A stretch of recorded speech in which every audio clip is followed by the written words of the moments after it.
Hello বন্ধুরা, আমি পিনাকি। তোমরা যেসব পিনাকি মাঝে ব্লগ না থাকবে, তোমরা সবাই ভালো আছো, সুস্থ আছো। তো এখন কথা বলবো অক্ষয় কুমার অভিনীত welcome to the jungle day 1 advance booking report নিয়ে। দেখো, অ্যাডভান্স বুকিং রিপোর্ট যা এসছে সেটা কিন্তু অক্ষয় কুমারের জন্য খুব একটা ভালো খবর আনছে না। মেগাসরা আজকে একটা পেড প্রিভিউ শো রেখেছে সন্ধ্যে 7:30 থেকে। দেখা যাক পেড প্রিভিউতে শোতে কীরকম কী রেসপন্স আসছে। কিন্তু এখন অবধি যে অ্যাডভান্স বুকিং রিপোর্ট আসছে সেটা খুব একটা ভালো বা আশানুরূপ আমি দেখতে পাচ্ছি না। তো যদি চ্যানেল নতুন থাকে অবশ্যই সাবস্ক্রাইব করে দিও, ভিডিওকে যদি ভালো লাগে লাইক করে দিও, কমেন্ট করে দিও, শেয়ার করে দিও। চলো ভিডিওটা শুরু করা যায়। তো ওয়েলকাম বা ওয়েলকাম টু দ্য জঙ্গল, এটা টিজার বলো, কিছু গান বলো, প্রমিসিং লেগেছে। 30টা একটা সিনেমায় আছে, এখানে কে নেই? মানে কমেডির রাজারা বা কমেডির কিংরা এই সিনেমায় আমরা তাকে দেখতে পাবো, কিন্তু তার সত্ত্বেও welcome to the jungle advance booking সেরম কিন্তু হচ্ছে না।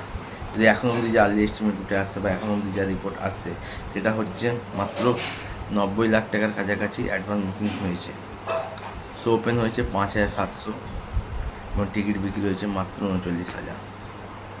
মানে যেটা খুব খুব খুব ডিসঅ্যাপয়েন্টেড। যেখানে শাহিদ কাপুর এর ককটেল 2 এর অ্যাডভান্স বুকিং যেটা ছিল বা ডে 1 যে ওপেনিংটা নিয়েছিল, আমার মনে হচ্ছে ওয়েলকাম টু দ্য জঙ্গল তার ধারে কাছেও যেতে পারবে না। যদি এরকম হয় সেটা কিন্তু খুব একটা বাজে সাইন্স সিনেমাটার জন্য একটা নেগেটিভ দিক হয়ে যাবে। তো এখনও অনেক সময় বাকি আছে, দেখা যাক ওয়েলকাম টু দ্য জঙ্গল শেষ অবধি কত টাকার অ্যাডভান্স বুকিং করতে পারে। সবচেয়ে বড় কথা হচ্ছে শো। ওয়েলকাম টু দ্য জঙ্গলেরকে আমি চাই মোটামুটি 10,000 শো পাক। 10,000 শো পেলে অ্যাডভান্স বুকিং তত করে বাড়বে।